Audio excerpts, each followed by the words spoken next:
Today, I am joined by the amazingly talented Bridget Regan.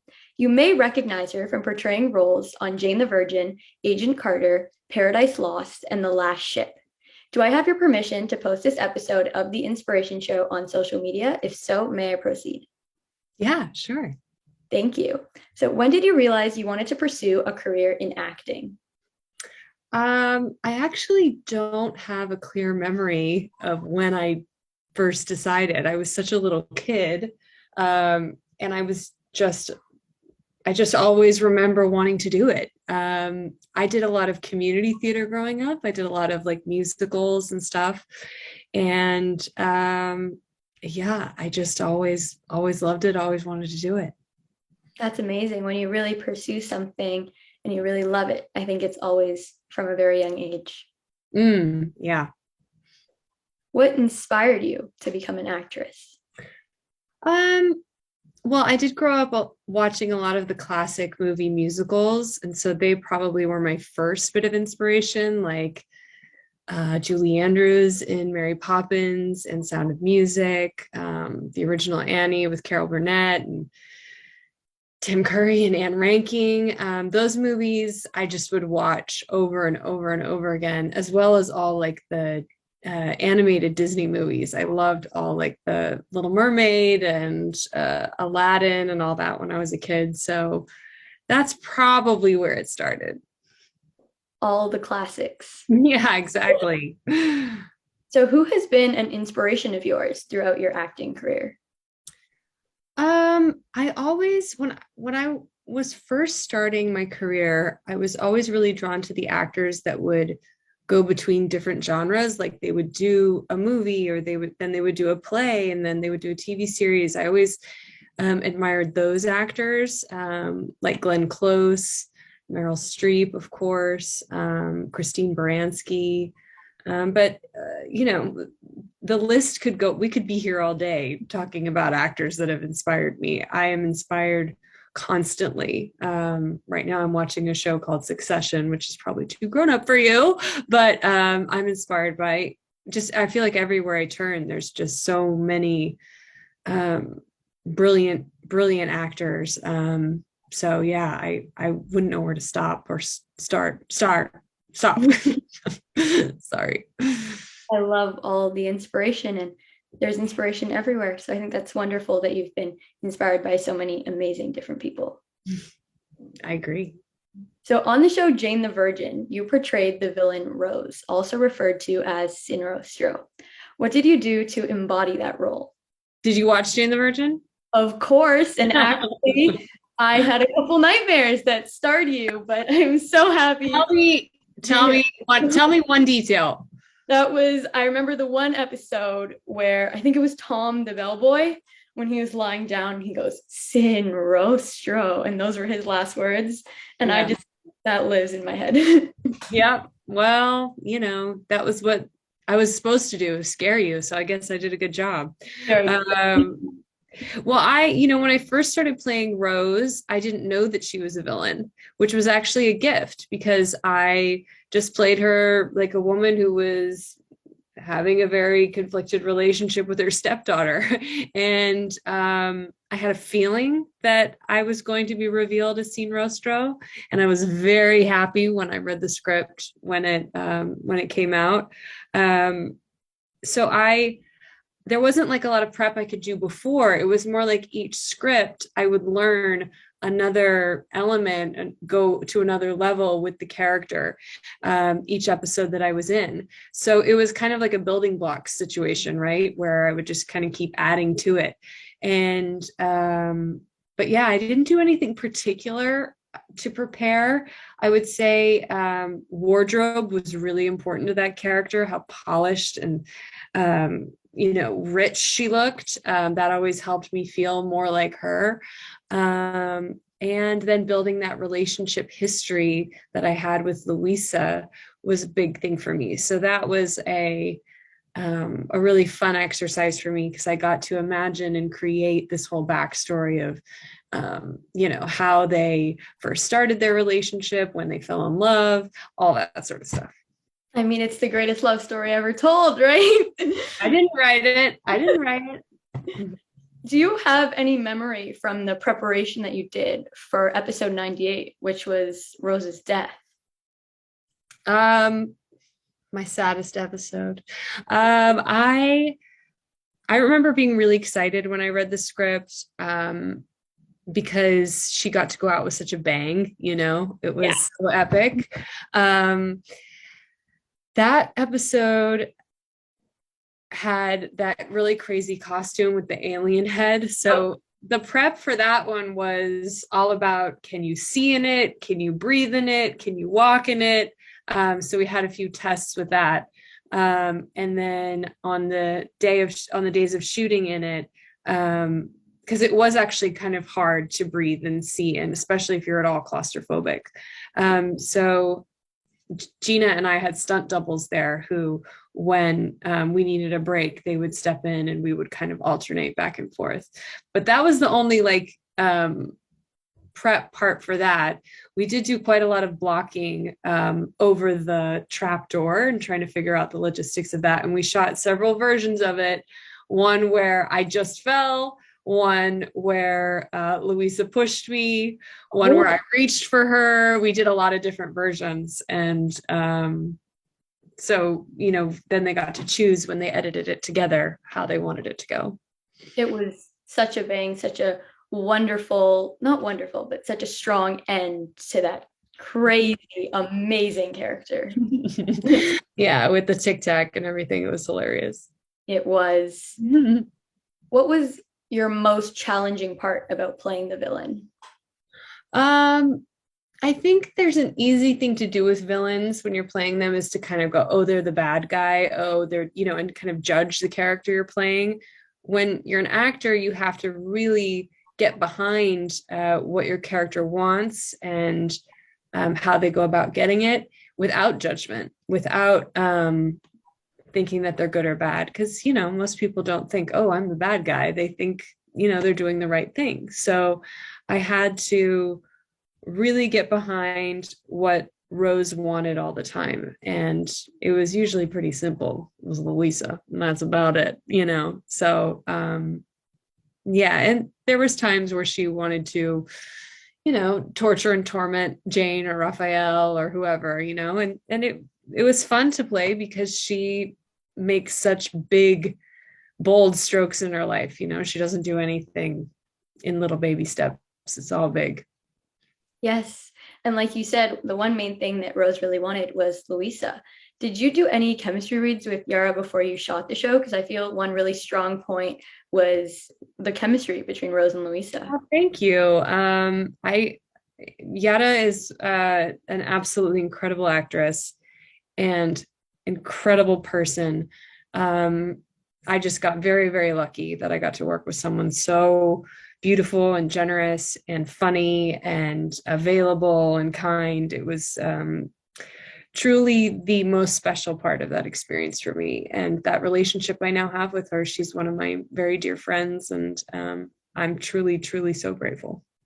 That's amazing. The whole cast of Jane the Virgin is amazing. Yeah, it's a big love fest. We all love each other, and I miss them terribly, to be honest. It was, because I kind of came and went. I would do an episode or do a few, and then I would not be there, and then I'd come back, and it every time it felt like I was coming home. And when it ended, I was really, really sad. Yeah. Yeah. So some of the memorable roles that you have played includes Rose on Jane the Virgin, Dottie on Agent Carter, Forsyth on Paradise Lost, and Sasha Cooper on The Last Ship. So you starred in a TV series titled Paradise Lost, where you portrayed the role of Frances Forsyth. You have previously stated that you have connected to this character. What elements of your life helped shape Frances's character? Well, Frances is a mother, and I'm a mother of two kids as well. We both have two. And so, and I hadn't played, the most recent role I had played was Sasha on Last Ship. And Sasha and I are so, so different in terms of our upbringing and our abilities and our skills. So I had to do a lot of training to figure out how to do all the things that Sasha could do. and Frances, there were so many more similarities. She's from California. She's a mother. She's married to a man that she loves. So all these similarities that I had in my own personal life, I could immediately connect into her. And I just built from there. And then there was actually a lot of differences as well. Frances suffered from having OCD, so I had to do a lot of research on that. And I was very lucky to have some very generous people in my life that shared a lot of their personal experiences with having OCD. So I got to incorporate some of that into the show. But it's always great when you have an immediate connection to a character. It makes your job just a lot easier. Yeah, do you enjoy having roles that you can connect to easier, or the ones where you kind of have to play a character?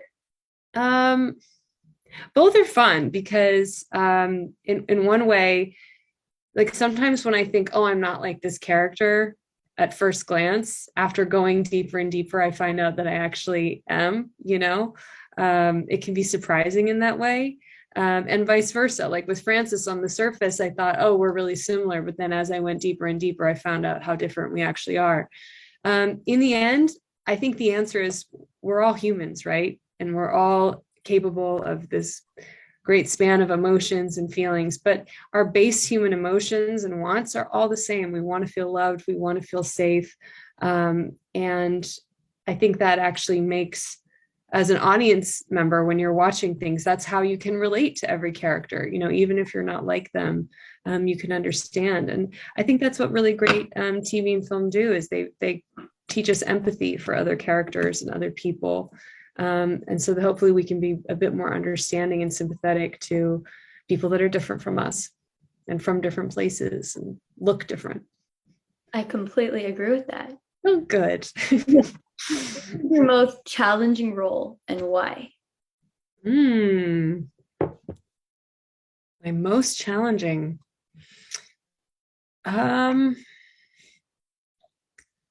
Sometimes certain roles can be really physically challenging, like the last role I did for playing Poison Ivy in Batwoman.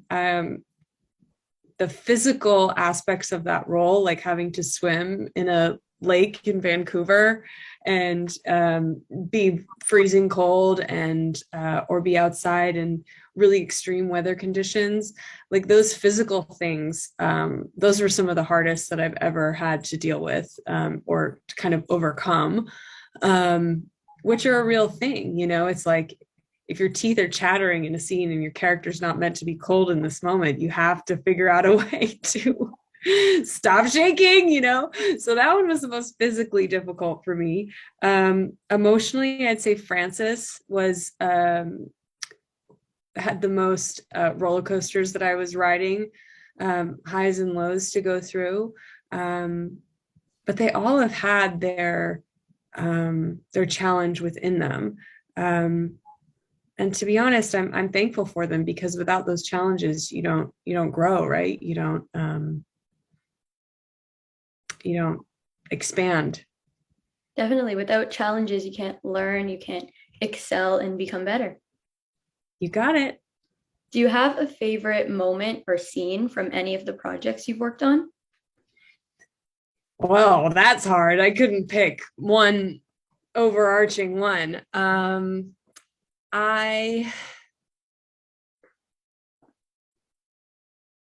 mean, there's so many. I'd say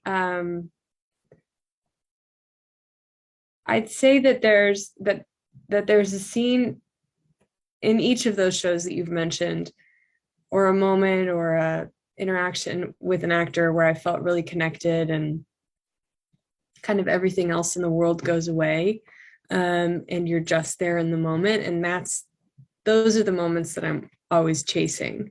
You kind of forget who you are for a minute because you're so connected. Specifically telling you when and where and what scene and what episode number, that's going to be hard for me. But I honestly, I feel really lucky to have had all those experiences, and I'm truly really just grateful for all of them. That's wonderful. Out of all of the roles that you've stepped into, is there one specifically that has taught you a life lesson that you carry with you? Well, most recently, I'd say that Pamela um, has inspired me to wake up to what's going on with our planet more. I think that we're in a pretty dangerous time and we all need to step up and work a lot harder. And in that way, she has changed my life. I've made a lot of changes around our house and our home, and I want to keep moving in that direction, to be a part of the solution as opposed to the problem. That's amazing. I love seeing, and one of my favorite parts about doing the show is getting to speak with people to see how things that they've done or things that they've been a part of have helped change them for the better. Yeah. Now, time for our last question and my favorite question. Oh, Okay, so if you were to create a spin-off for any of the characters you have played, which character would it be and what would the storyline be? If you need a minute to think, I can well, I don't need a minute at all. I'll give you a hint because I'm sitting right next to a plant. Poison ivy, of course. That's Yeah. awesome. I mean, she's also like still really on my mind, and we just did 3 episodes and I felt like, man, I'm just getting started here, so I still feel like I'd love to do more. That would be awesome. I was thinking for a spin-off that it would be on Rose and it would like follow her childhood and how her childhood shaped her into the character that we saw on Jane the Virgin. I love it. I think that would be write it. I'll get working on that. I have an idea of what Rose's childhood was. I wonder if it's similar to yours. Ooh. I'd love to hear some of it. I thought that Rose grew up in poverty, like really in a really difficult scenario. I don't think her name I don't think that her name was Rose. I think she changed her name and that she's been in trouble with the law many times growing up. And she was determined to be wealthy no matter what. And by hook or by crook, she got there. Ooh, that is very different from what I was thinking. What do you think? I was thinking that she was brought up in a home where her parents were constantly fighting and she always wanted freedom. So that's what caused her to always do what came to her mind to get her freedom. You can do both. Yeah, it would fit in like a glove. Yeah, there you go.